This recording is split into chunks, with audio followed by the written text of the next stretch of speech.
The narrative is well known, having been established and entrenched in Occidental ideas for over 2,000 years.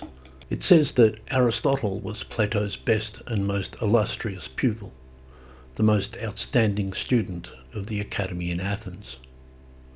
At Plato's death, however, he was overlooked as leader of the school and so founded his own school and went on to become the teacher of Alexander the Great. This narrative, that is to say, proposes a philosophical lineage, one that is pivotal in Western ideas. Plato was the student of Socrates, Aristotle was the student of Plato, and Alexander was the student of Aristotle. Thereafter, Alexander carried this heritage of Hellenic learning to the four corners of the known world. This present account does not set out to disparage the Aristotelian corpus, but it does hope to make that narrative and the philosophical lineage it describes problematic. I overstate the case, but it is necessary in the first instance. Against the conventional narrative, in which Aristotle was a student of Plato and then teacher of Alexander, we can propose an alternative reading of the evidence in which Aristotle is largely a figure of myth, and his works are largely the product of forgery and invention.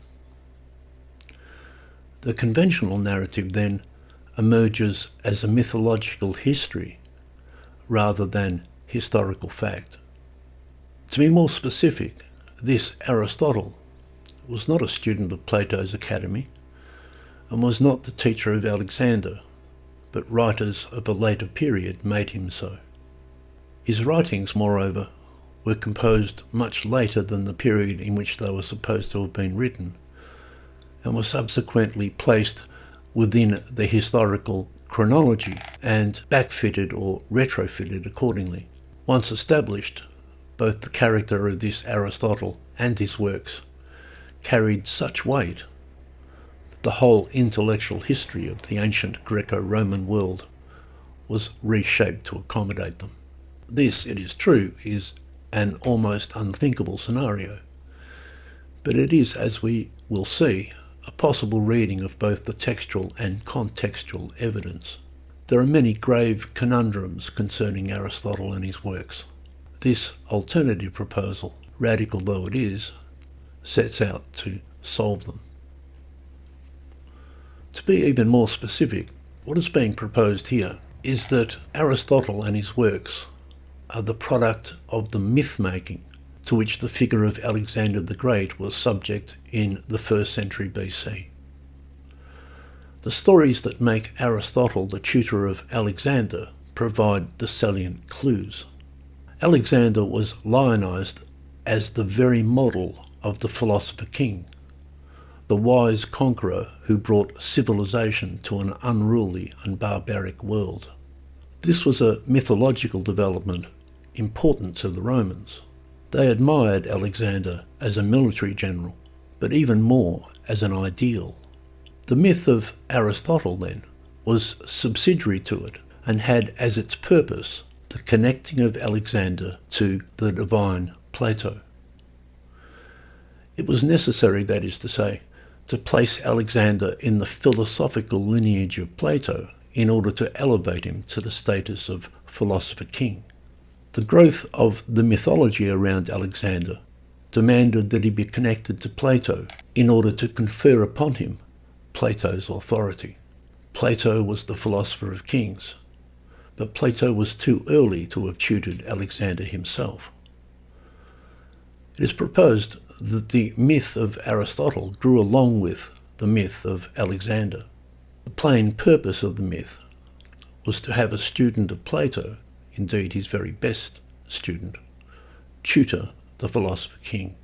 This Aristotle is the link between Plato and Alexander.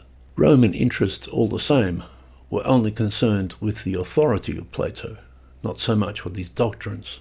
Accordingly, the works created to adorn the mythic Aristotle, tutor of Alexander, were a modification of Plato and consonant with Roman philosophy.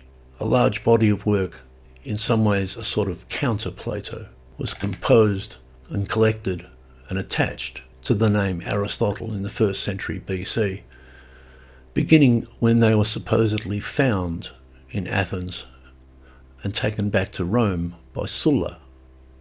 The works of Aristotle, therefore, are, in this view, Roman productions and designed to meet Roman needs and Roman expectations.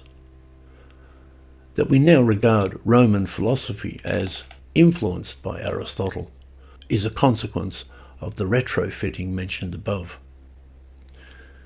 It is proposed instead that Aristotle was Roman, rather than that the Romans were Aristotelian. There is nothing to say in all this that both the myths and the works were not made from pre-existing germs of truth, but the view presented here is that the entire edifice is best understood as a Roman creation, an amplification of the Alexander myth-making process that was subsequently grafted onto the Greek philosophical tradition and has been imparted to history thereafter to the present day through what we might call the manifest destiny of Rome. Almost everything we know about Plato and the Academy comes to us through a Roman filter. Let us now marshal some evidence to support these claims. Firstly, and most transparently, let us note that according to the traditional accounts, the works of Aristotle, supposed student of Plato and teacher of Alexander, were lost after his death and preserved in a cellar in Athens until the 1st century BC. This story explains why we have no notices of Aristotle before this time. Aristotle, that is to say, goes missing for 200 years, and then his works turn up intact, having been preserved in a cellar. Is this likely? Most readers of Aristotle are unaware of this tale, but it is surely deserving of some careful scrutiny. We are to believe that the works of Aristotle went astray and disappeared from history, but were luckily recovered at a much later period. As stories go, it's inherently dubious. No doubt works can and do go missing from historical record, sometimes for long periods. But there is also no doubt that forgeries and pseudepigrapha come equipped with exactly such backstories to explain the sudden appearance of a lost work. The backstory is an essential feature of the forger's ruse. A forger, whether of a book, a painting or any other artifact, must explain where the item has been and why it has not been found beforehand.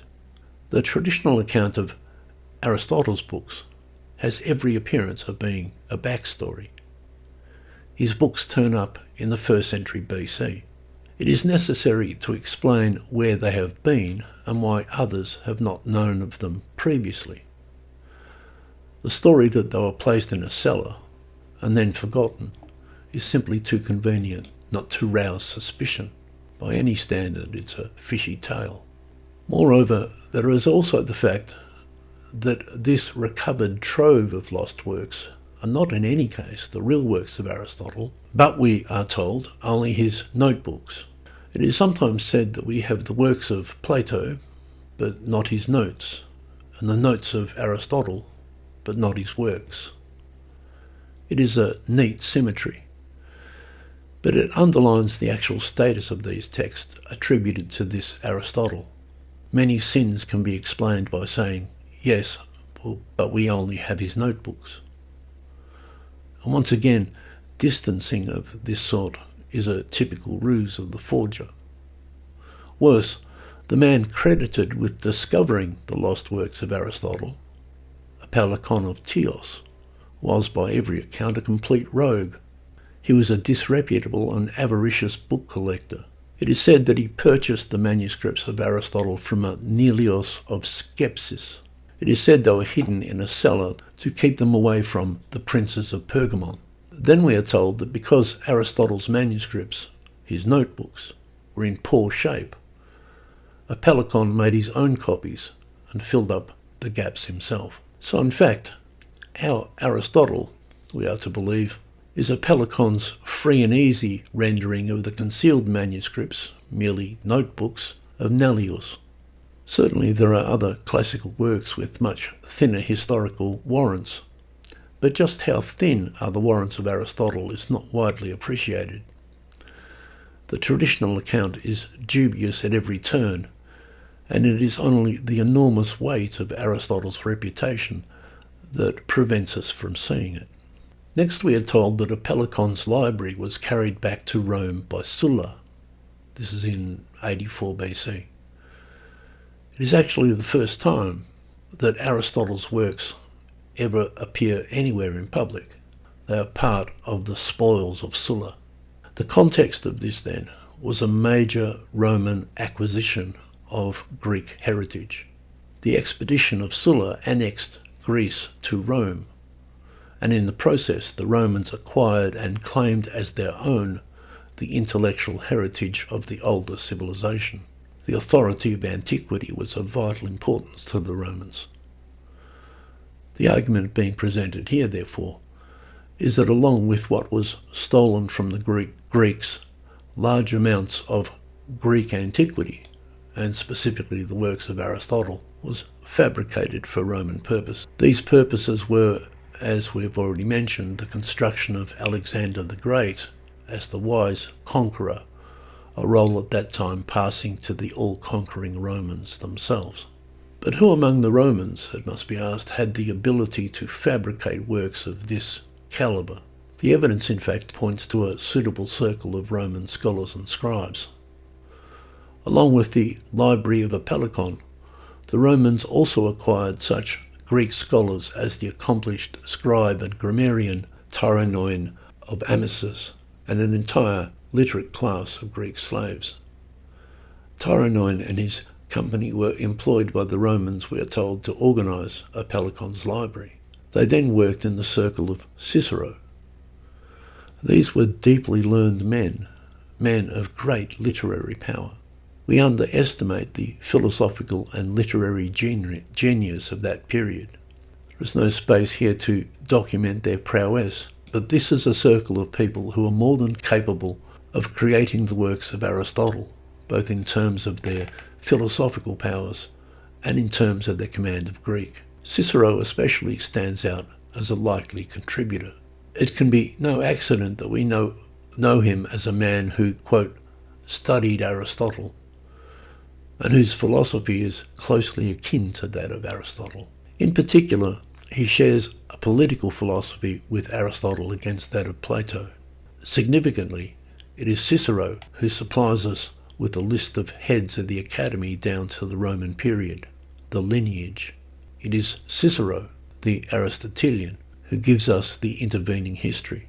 It is into Cicero's history that the figure of Aristotle, student of Plato, teacher of Alexander, is situated. The circle of Cicero, we dare to assert, crafts this myth. To reiterate, the received account of where the works of Aristotle came from is highly suspect. There is a yawning silence about Aristotle from the time of Plato through to the 1st century BC. This is explained by the story that his works, in fact his notebooks, were stashed in a cellar. Their supposed rediscovery was then part of the spoils of Sulla, and was made in any case through a corrupt book collector who rewrote them. And when they finally came to the light of day, they bore an unmistakable resemblance to the philosophy of 1st century BC Rome, and to Cicero in particular. We do not need to be cynical or viciously skeptical to find this entire account, on the face of it, things unsatisfying. Turning now to the textual evidence, the case that the works ascribed to this Aristotle were not written by a close companion of Plato, but rather by someone at a remove, is remarkably easy to make. Readers throughout the centuries have observed the unaccountable inconsistencies in Aristotle, most notably several quite extraordinary misrepresentations of Plato. Indeed, much of the scholastic enterprise of the Middle Ages, and even up to the present time, has involved elaborate attempts at explaining these inconsistencies and at reconciling Aristotle with his supposed teacher. The Aristotle problem is precisely that. If we take this Aristotle as the beloved student of Plato, how then do we explain the often glaring differences between their philosophical positions, and more particularly Aristotle's evident misreadings of Plato? First, though, let us consider matters of style. In this, the simple fact is that the literary form of the Aristotelian corpus is strange and decidedly un-Hellenic. His writings simply do not resemble other works of Platonic philosophy or any other production of the Academy. Here we see the importance of having only his notebooks, and of not having the notebooks of Plato. The argument has been that the works of Aristotle only seem strange in form because of these two factors. We have his notebooks, but not his books. In Plato's case, we have his books, but not his notebooks. If only we had Plato's notebooks or Aristotle's books, then there would be no discrepancy. It is an ingenious and deviseful argument, but it only serves to disguise the fact that Aristotle's works take a form that is un-Platonic. As a recent scholar put it, Plato gives us representations of doing philosophy, and they are very different from the writings of Aristotle. Indeed they are. It is hard to believe that Plato and Aristotle were engaged in the same enterprise. An Aristotelian treatise is as far removed from a Platonic dialogue as can be. To turn from the works of Plato to the works of Aristotle is to move from one world to another. They are quite different realms of discourse. Plato's other students mimicked his style and practiced philosophy in the Platonic mode. Consider, for example, the work called The Epinomis that is generally agreed to be post a production of the Academy. The writings we have, which are ascribed to this Aristotle, are not remotely similar. They are strikingly different. Scholars will explain that Aristotle was his own man and ask, or why should he imitate his master? But such an appeal to bold individualism is anachronistic at best. There is really no explaining the conclusion that the writings of Aristotle do not seem in any way like the works of a man trained in Plato's Academy. One feature of his notebooks is worth remarking upon, his habit of quoting other writers. The writings of Aristotle are replete with quotations from previous philosophers. Indeed, he is one of our main sources for verbatim quotes from works that are otherwise lost. He inserts quotes throughout, sometimes quite lengthy ones. This is not a characteristic of writers of Plato's time, least of all Plato himself. Plato will present the views of other philosophers via characters in his dialogues, but they rarely quote the philosophers whose positions they are presenting. It is a bookish habit, much more typical of later scholars than of the early philosophers, especially those under the sway of the discourse-loving Socrates. Yet Aristotle indulges in it extensively. Hannon, the scholar referenced above, notes, quote, Aristotle's penchant for quoting and discussing earlier writers, often in their own words, is rather unique. And he opines that, quote, it is perhaps a fact responsible for the comment in Strabo that Aristotle was the first in collecting books. This is a telltale observation. It is clear that the man who composed the works of Aristotle had access to a considerable library of books. Strabo and those after him suppose, therefore, that Aristotle must have been an avid book collector, even though the phenomenon of book collecting is a pastime typical of later generations. Ordinarily, we would think of Aristotle as being the antique collected by antiquarians. Strabo thinks Aristotle must have been the first of book collectors, and indeed to this day he is known on the strength of Strabo's attribution as the father of bibliophiles. But we have already seen how, even in the conventional narrative, the works of this Aristotle passed through the hands of, and were in fact reconstructed by, the book collector Apollochon of Teos. There is no need to impose this bookishness upon Aristotle and make him a book collector ahead of his time, a 4th century BC man with a 1st century BC interest in antiquarian books. We need only see this aspect of the Aristotelian corpus as the revealing fingerprints of Apollochon. As for matters of substance, let us mention two, though we could list many more. These two are very well known and concern two central texts of Plato, the Timaeus and the Republic. In Aristotle's account of the Timaeus and of the Platonic cosmology, he makes the curious claim that Plato believed the earth revolved.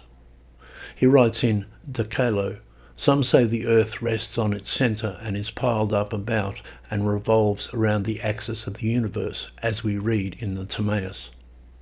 It is universally agreed, however, that the Timaeus says no such thing. In the Platonic cosmology, it is axiomatic that the earth is stationary and does not revolve around the axis of the universe. The question arises, therefore, how Aristotle, who is supposed to have studied under Plato for decades, to have known Plato intimately, to have been steeped in his learning, and is reputed to have been his foremost disciple, can misrepresent his master on such a fundamental matter. Is the earth stationary or not? Many solutions have been offered to this conundrum. Some try to reinterpret Plato against the obvious sense of the text to have him conform to Aristotle's account, and others seek to reinterpret Aristotle to have him conform to Plato. Others again appeal to our lack of Plato's notebooks, as if Plato's extant works cannot be taken as a true account of his teachings. They say that Aristotle must have been alluding to Plato's private conversations, or his notes, or his lectures, from after the date of, and separate to, the Timaeus. Commentators agree in any case that it is extremely unlikely that Aristotle misrepresented Plato in speaking of his theory of the movement of the earth.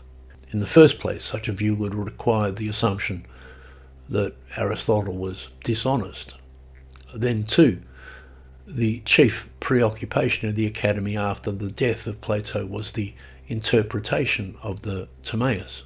If Aristotle had departed from the sense of Plato, there surely would have been an outcry from those familiar with the master and his book. So Aristotle must have given a correct statement of the meaning. It is just that we are at a loss to give an adequate account of it. That is, there must be some way to reconcile Aristotle with Plato on this point, since it is inconceivable that Aristotle can be wrong. We cannot allow that he was dishonest, and we cannot allow that other members of the Academy would have let him make such a basic error. The fault must be ours in some way. It is a problem that calls for more creative scholarship. The simplest explanation, though, is just that the writer of De Caelo has misunderstood the word elesthai in the Timaeus.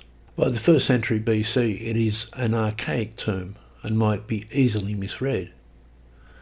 The only reason we might reject this as a solution is because we assume the author of De Caelo knew Plato in person as a contemporary and not just through his literature at a remove. But if this Aristotle was not a student of Plato and not a member of the Academy, and was giving an account of Plato's doctrines through a purely literary acquaintance at a much later date, then the conundrum can be solved. How is it that Aristotle did not know whether Plato ascribed movement to the earth or not? Because he did not know Plato, and was giving an account of Plato's doctrines through an imperfect reading of his works. The second of these textual instances concerns the Republic. Our Aristotle again gives a strikingly askew account of what it was Plato taught. In this case, he claims that Plato had proposed the communism of wives and childbearing to all members of the hypothetical ideal society described in the Republic. On any reading of the Republic, though, this is not true. As Plato has it, the ruling class of the Republic must submit to this stricture because it might otherwise be prone to nepotism. But it is only the rulers to whom it applies. There is no room for misunderstanding on this point. Plato is perfectly clear. How then are we to explain Aristotle's gross misrepresentation? It is a famous difficulty. One scholar summed it up thus, quote, Plato is quite clear that the communistic scheme is suggested only for the guardians or philosopher rulers of his ideal state. The military class, the farmers and workers, lived relatively conventional lives, holding private property and establishing families on an individual basis. Whether or not the scheme described in the Republic was merely a thought experiment, a theoretical but impractical extension of Plato's principles of government, the application of his proposals were totally misrepresented by his closest pupil. Aristotle actually claims that the Republic discussed the communism of children, wives and property shared among the citizen body as a whole. The question then is why Aristotle developed this specific interpretation of the Republic in the face of the written text. What sections of his own philosophy would have swayed him to misrepresent Plato's argument in this way? Unquote. Scholars again make appeal to non-existent notebooks or to supposed oral teachings.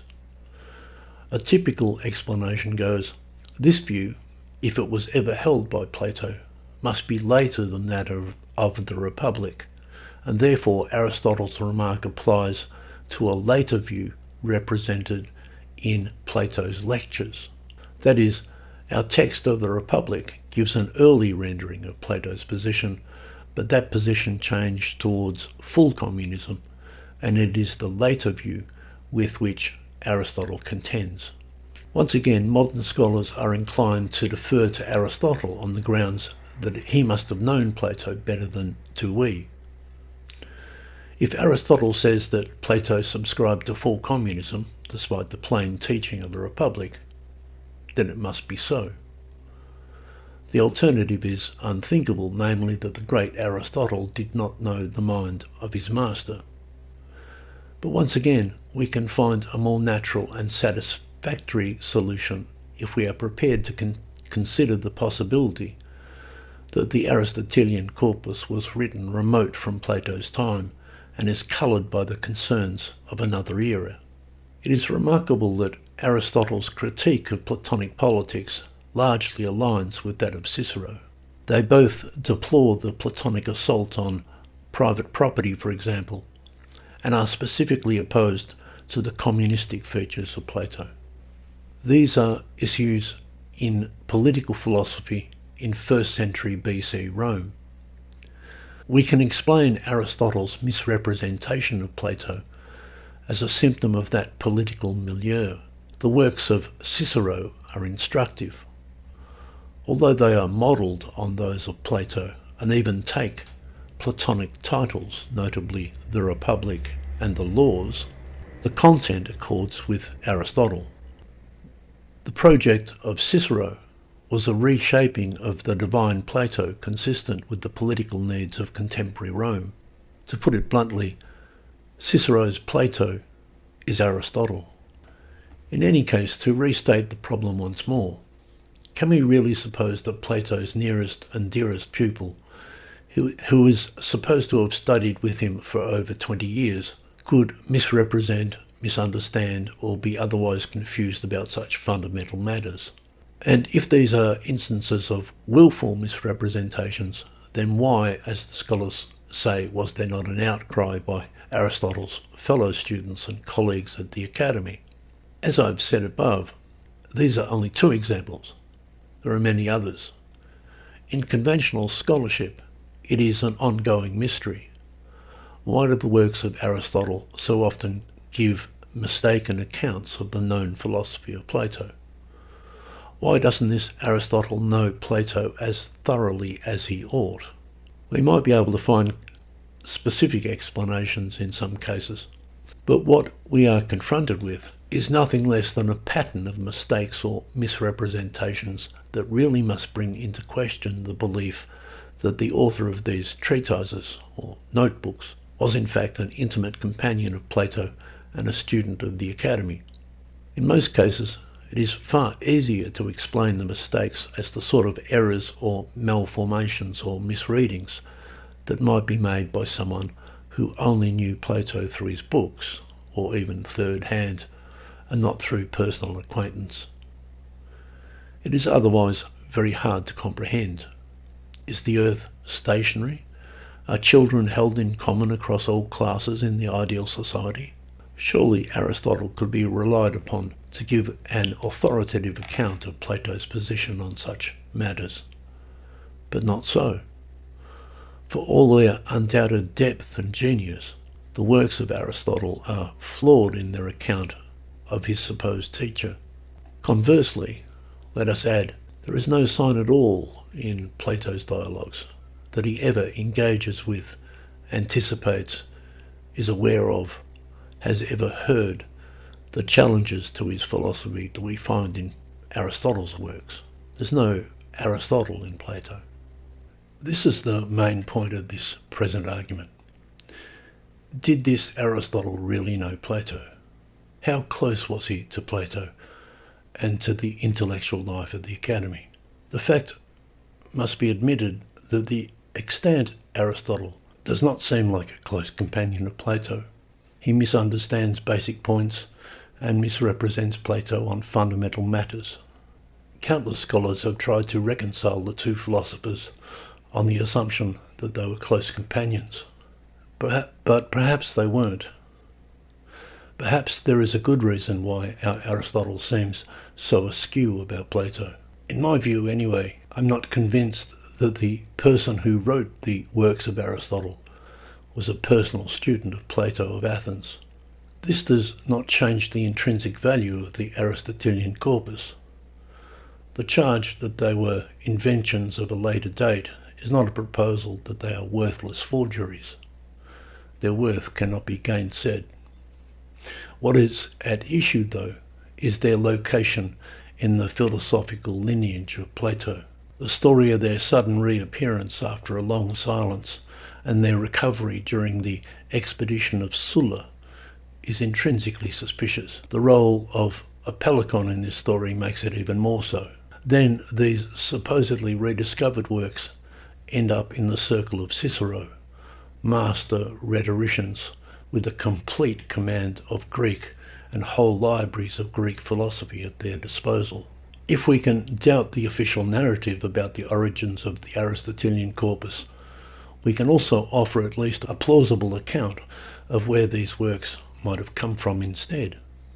To modern ears, of course, the word forgery has criminal connotations. It's better to understand what is being proposed here more in terms of myth-making than as a criminal enterprise. No one's suggesting some grand conspiracy by an ancient Roman Illuminati with wicked intentions. But at the same time, we should not underestimate the totalitarian grip of Rome upon the realm of books, letters and ideas, and the Roman enthusiasm for that most potent of Platonic themes, the noble lie. Where the Romans lacked a history or a mythology, they invented one. The mythic status of Alexander the Great is no doubt the key in the present case. To foster their own mission to bring civilization to a barbarous world, the Romans looked to Alexander for the precedent of the wise conqueror.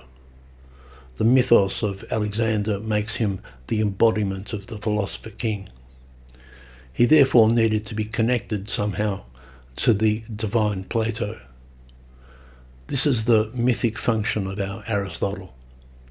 Not only does he stand as a type of counter-Plato and reshapes Plato into a form compatible with Roman philosophical needs, he serves as tutor to Alexander he schools the wise conqueror, and through Platonic succession anoints Alexander as the philosopher king. This is but a sketch. I invite anyone interested to look further into the origins of Aristotle and to consider alternative possibilities, no matter how unthinkable they might seem.